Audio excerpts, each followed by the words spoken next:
नमस्कार मित्रों, चैती छठ की खास बात यह है कि इसे नवरात्रि के छठे दिन मनाते हैं। इस दिन देवी के छठे रूप देवी कात्यायनी की पूजा होती है, जबकि नहाय खाए के दिन देवी के कूष्मांडा रूप की पूजा होती है। खरना के दिन देवी स्कंदमाता की पूजा होती है। इसलिए चैत्र नवरात्रि के दौरान जो श्रद्धालु चैती छठ का व्रत रखते हैं, उन्हें छठ मैया के साथ देवी दुर्गा का भी आशीर्वाद मिलता है। भविष्य पुराण के अनुसार कार्तिक मास की छठ और चैत्र मास की छठ का विशेष महत्व होता है। कार्तिक मास की छठ दीपावली के तुरंत बाद हमारे देश के कई हिस्सों में धूमधाम से मनाई जाती है। पुराणों में बताया गया है कि नवरात्र की षष्ठी तिथि को सूर्य देव की पूजा विवस्वान के रूप में करनी चाहिए। सूर्यदेव देव माता अदिति के पुत्र है और इन्हें ही हम विवस्वान और मार्तंड के नाम से भी जानते हैं। इन्हीं की संतान वैवस्वत मनु भी हुए, जिनसे आगे चलकर सृष्टि का निर्माण हुआ। यमराज, शनिदेव, कर्ण और यमुना भी सूर्यदेव की ही संतानें हैं। चैत्र नवरात्र की षष्ठी के दिन छठ का मुख्य प्रसाद बनाया जाता है। इसमें ठेकुआ प्रमुख है। प्रसाद और फलों को बांस की नई टोकरी में सजाकर संपूर्ण सामग्री को लेकर घाट पर जाते हैं। घाट पर पहुंचने के बाद व्रत करने वाली महिलाएं सूर्य को अर्घ्य देती हैं। अर्घ्य के समय सूर्य देव को जल और दूध चढ़ाया जाता है और प्रसाद से भरे सूप से छठी मैया की पूजा की जाती है। छठ से जुड़ी एक पौराणिक कथा भी है, जिसके अनुसार लंका पर विजय प्राप्त करने के पश्चात रामराज्य की स्थापना के दिन कार्तिक शुक्ल षष्ठी को भगवान राम और माता सीता ने उपवास किया और सूर्य देव की पूजा की। सप्तमी को सूर्योदय के वक्त फिर से अनुष्ठान कर सूर्य देव से आशीर्वाद प्राप्त किया था। यही परंपरा अब तक चली आ रही है।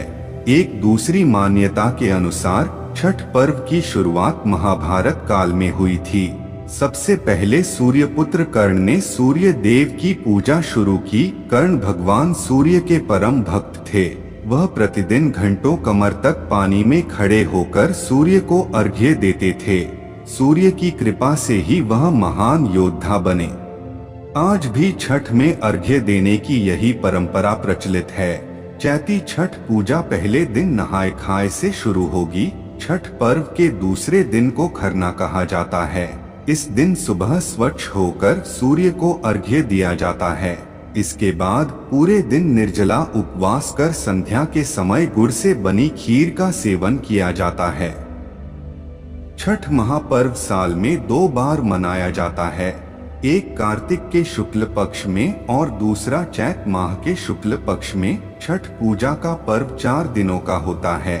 छठ पूजा की शुरुआत नहाय खाए से होती है और सूर्योदय के अर्घ्य देकर पारण करने के बाद समाप्त होती है।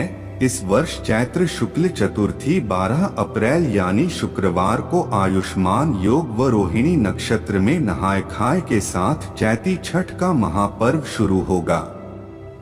व्रती गंगा स्नान कर अरवा चावल, कद्दू की सब्जी, चना दाल आदि ग्रहण कर 4 दिवसीय इस महापर्व का संकल्प लेंगी। 13 को व्रती खरना की पूजा के बाद प्रसाद ग्रहण करेंगी।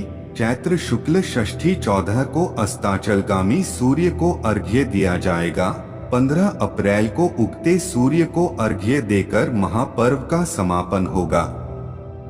अब मैं आपको बता दूं छठ पूजा के दिन अर्घ्य देने की विधि। तो इसके लिए सर्वप्रथम एक बांस के सूप में केला एवं अन्य फल, प्रसाद, ईख आदि रखकर उसे पीले वस्त्र से ढक दें। इसके बाद दीप जलाकर सूप में रखें और सूप को दोनों हाथों में लेकर अस्त होते हुए सूर्य देव को अर्घ्य दें। अर्घ्य देते समय सूर्य मंत्र का जाप करें।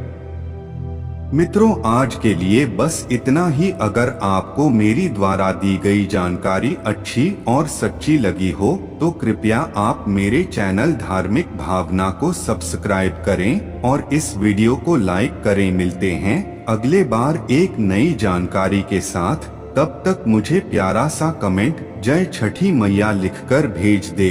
धन्यवाद।